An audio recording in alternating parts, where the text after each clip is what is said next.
इंद सद्वंदियाणम तिहुमणहित मधुर विसद्वक्काणम अंतातीत गुणाणम नमो जिणाणम जितभवाणम। पंचअस्तिकाय संग्रह का मंगलाचरण करके हम गाथा 4 का थोड़ा रिवीजन करते हैं। गाथा 4 में जो बातें बतलाई थी वो ये थी कि 5 अस्तिकाय कौन से हैं। वो बतलाए थे कि जीव, पुद्गल, काय, धर्म, अधर्म तथा आकाश, ये 5 अस्तिकाएँ हैं। अब इनका स्वरूप कैसा है, ये अपने अस्तित्व में नियत हैं, पहली बात। दूसरी बात, अपने अस्तित्व से अनन्य में है। और तीसरी बात, अणु महान हैं। इसमें से हमने यानी बहुप्रदेशी हैं। इसमें से हमने पहली 2 बातों की चर्चा कर ली थी। आज हम अणु महान है पंचअस्तिकाय, इसकी चर्चा करेंगे। लेकिन एक क्विक रिवीजन कर लेते हैं। पंचअस्तिकायों की विशेष संज्ञा, सामान्य विशेष अस्तित्व तथा कायत्व यहाँ पर इस टीका में कहा है। विशेष संज्ञा और सामान्य विशेष अस्तित्व हमने कल पढ़ लिया था। विशेष संज्ञा यानी कि अन्वर्थ, यानी कि उनके नाम का अनुसरण करती हुई उनके जो नाम है उसके अनुसार ही उनका कार्य है। जैसे जीव जो चैतन्य प्राणों से जीता है, जीता था और जिएगा। पुद्गल, पुद प्लस गल, मिलना व बिछुड़ना, जो मिलते व बिछुड़ते हैं। धर्म जो गति में सहायक है। अधर्म द्रव्य, इसका उल्टा, जो स्थिति में सहायक है। आकाश जो अवगाहन देता है। इस प्रकार इसके ये विशेष संज्ञाएं या नाम हुए। अब ये बतलाया था कि ये जो पंचअस्तिकाएँ हैं वो उत्पाद व द्रव्यमयी हैं तथा सामान्य विशेष सत्ता में नियत हैं, व्यवस्थित हैं। और इनके सामान्य विशेष अस्तित्व भी है। वे अपने अस्तित्व में नियत होने पर भी, यद्यपि ये पंचअस्तिकाएँ अपने अस्तित्व में नियत हैं, फिर भी ये उदाहरण देकर बताया था, दृष्टांत देकर, कि जिस प्रकार बर्तन में रहने वाला घी बर्तन से अन्य में है, यानी बर्तन में रहने वाला घी बर्तन में तो है लेकिन वो बर्तन से अलग है। इस तरह से यह जो पंचअस्तिकाएँ हैं वो अपने अस्तित्व से अन्य में नहीं हैं, क्योंकि वे सदैव अपने से सत होने के कारण अपने अस्तित्व से अनन्य में है, अभेद है। जिस प्रकार अग्नि उष्णता से अनन्य में है, चीनी मिठास से अनन्य में है, इस तरह ये अस्तित्व से अनन्य में होने पर भी उनका जो अस्तित्व में नियतपना है, यानी वो अपने अस्तित्व में अवस्थित हैं, यह बात जो बताई गई है अपने अस्तित्व में अवस्थित होने की, वो इस तरह से बतलाई गई है कि दो न्यायों के कथन से की गई है, द्रव्य आर्थिक न्याय और पर्याय आर्थिक न्याय। ये कोई भी कथन एक न्याय के अधीन नहीं होता, 2 न्यायों के अधीन होता है। पर्याय आर्थिक न्याय के कथन से जो पंचअस्तिकाएँ हैं वो अपने से कथनचित भिन्न भी है।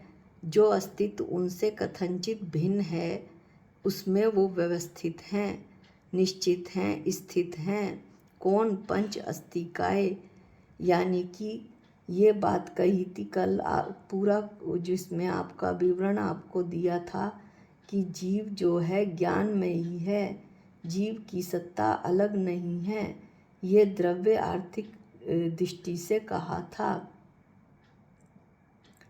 और पर्याय आर्थिक दृष्टि से कहा था कि जीव में ज्ञान है। यह पर्याय का कथन है। जीव सत्ता में है, अस्तित्व में है, ये द्रव्य दृष्टि का कथन है। लेकिन जीव में अस्तित्व है, ये पर्याय दृष्टि का कथन है। इस तरह से ये कह रहे हैं, यहाँ पर बता रहे हैं कि पर्याय आर्थिक न्याय से जीव जो है अस्तित्व में व्यवस्थित है, नियत है, ऐसा बताया है। लेकिन द्रव्य आर्थिक न्याय से स्वयं सत्य विद्यमान होने के कारण ये सत्ता रूप ही है।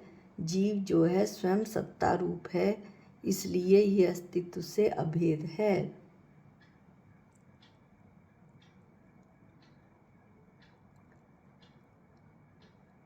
सत्ता में ही जीव है और जीव ही सत्ता में है। यह द्रव्य आर्थिक न्याय की दृष्टि से बताया गया है कि सत्ता व द्रव्य एक ही हैं, या अस्तित्व व द्रव्य एक ही हैं। लेकिन पर्याय आर्थिक दृष्टि से यह बतलाया गया है कि जीव में अस्तित्व है। इस तरह से ये बात दो न्याय से सिद्ध होती है, द्रव्य आर्थिक न्याय और पर्याय आर्थिक न्याय से। अब हम इसका तीसरा विशेषण लेते हैं, कायपना या अणुमहान। पंच अस्थि काय में कायपना भी है, क्योंकि वे अणुमहान हैं। अणुमहान का मतलब है बहुप्रदेशी हैं। यहाँ अणु अर्थात प्रदेश जो हैं वो मूर्त और अमूर्त निर्विभाग, मूर्त यानी पुद्गल और अमूर्त यानी बाकी सब द्रव्य कौन कौन से, जीव, धर्म, अधर्म और आकाश, बाकी के चार द्रव्य। निर्विभाग यानी उनका छोटे से छोटे अंश के द्वारा, जो छोटे से छोटा अंश होता है उनके द्वारा बहुप्रदेशी होने से वे महान हैं, इसलिए वे अणु महान हैं। अर्थात प्रदेश प्रत्यात्मक यानी प्रदेश प्रत्यात्मक का क्या मतलब है कि प्रदेशों के समूह में हों वह अणु महान हैं। जिसमें प्रदेशों का समूह हो वो अणु महान है। जो इनका छोटे से छोटा अंश है उनके द्वारा ये बहुप्रदेशी हो जाते हैं, यानी कि ये जो छोटे से छोटा अंश है यही इसके कारण ही ये बहुप्रदेशी हैं और ये अणु महान हैं। इस प्रकार इन पांच द्रव्यों का जीव, पुद्गल, धर्म, अधर्म और आकाश का कायपना या बहुप्रदेशीपना सिद्ध हुआ।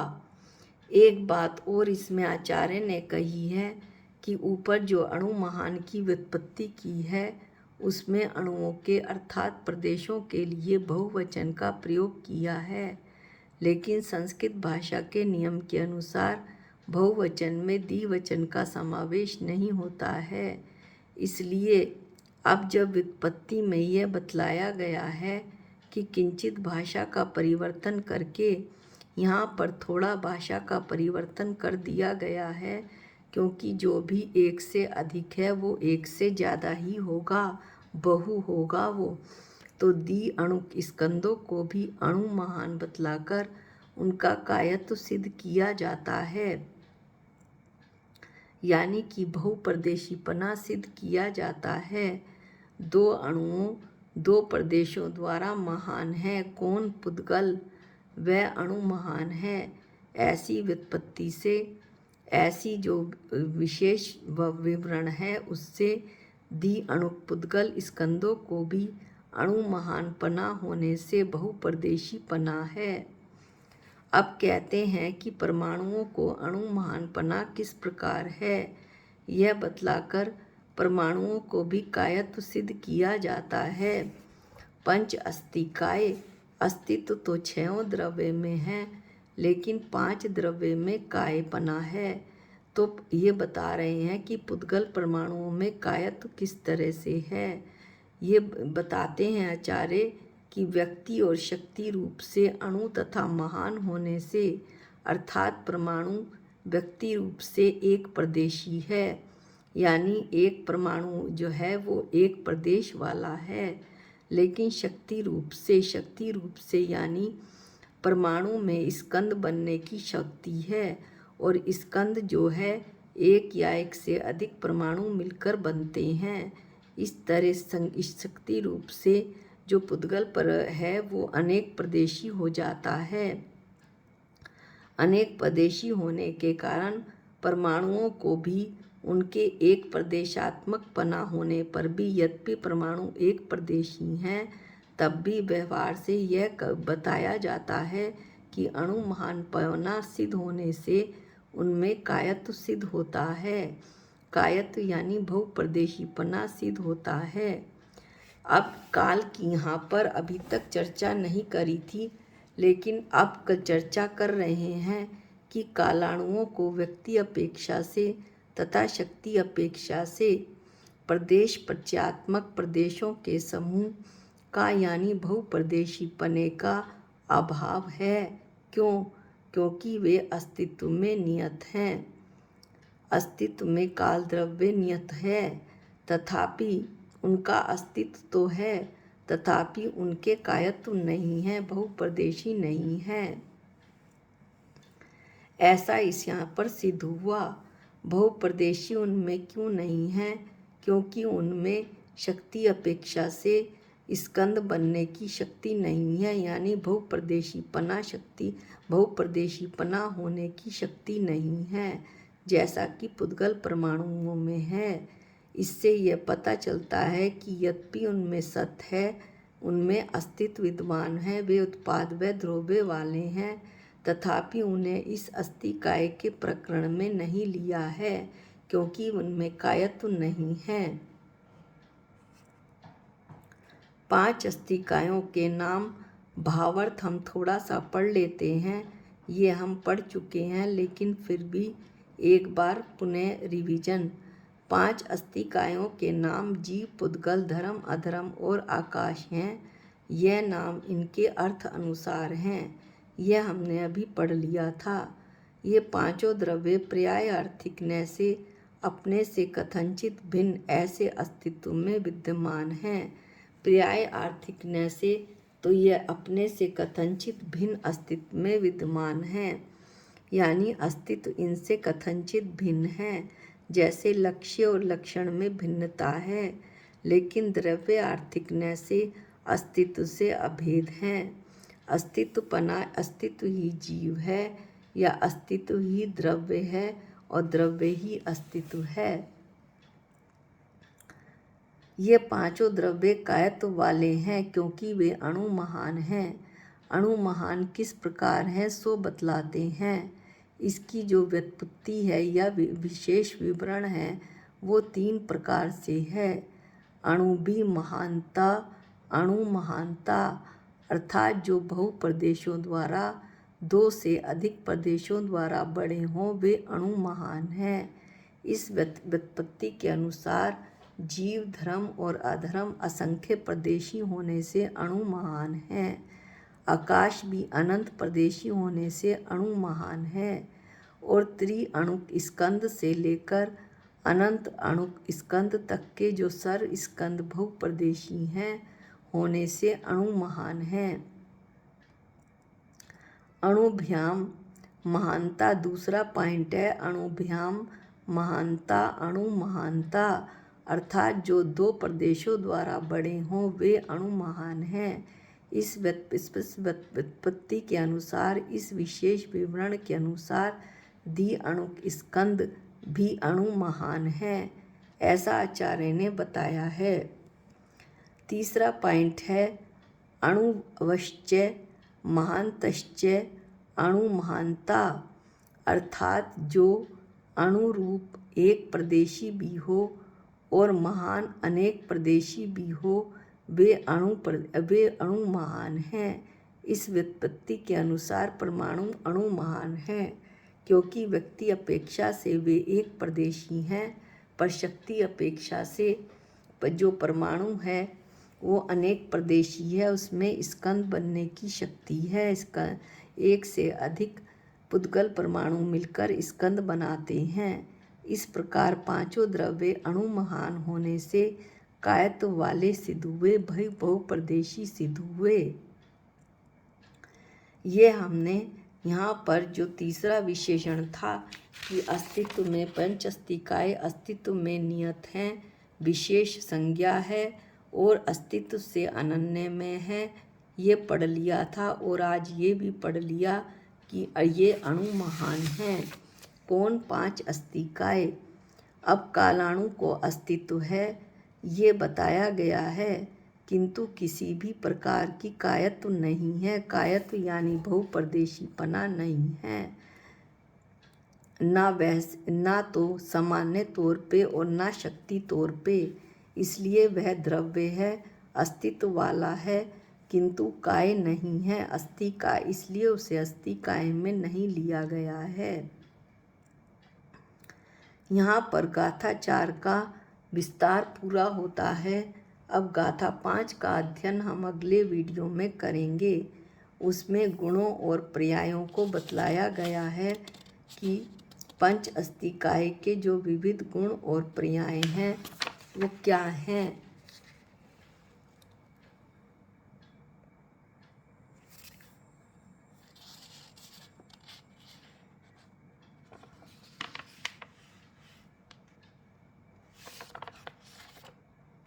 कि 5 अस्तिकायों को ये हमने चौथे गाथा में बताया कि अस्तित्व किस प्रकार है और कायत्व किस प्रकार है। ये अब 5वीं गाथा में बताएंगे, जिसमें यह बतलाएंगे कि विविध गुणों और पर्यायों के साथ इन 5 अस्तिकायों का स्वपना, अपनापन और अनन्यपना है, अभेदपना है। वस्तु के जो व्यतिरेक विशेष हैं वो पर्याय हैं और जो अन्वयी विशेष हैं वे गुण हैं। ये हम अगली गाथा में विस्तार से पढ़ेंगे। आज के लिए गाथा 4 तक ही समाप्ति करते हैं। निज निधि निज में बताई ये अनंत उपकार है, इसके लिए जिन वाणी माँ को वंदनानंत बार है, वंदनानंत बार है। सबको जय जिनेंद्र।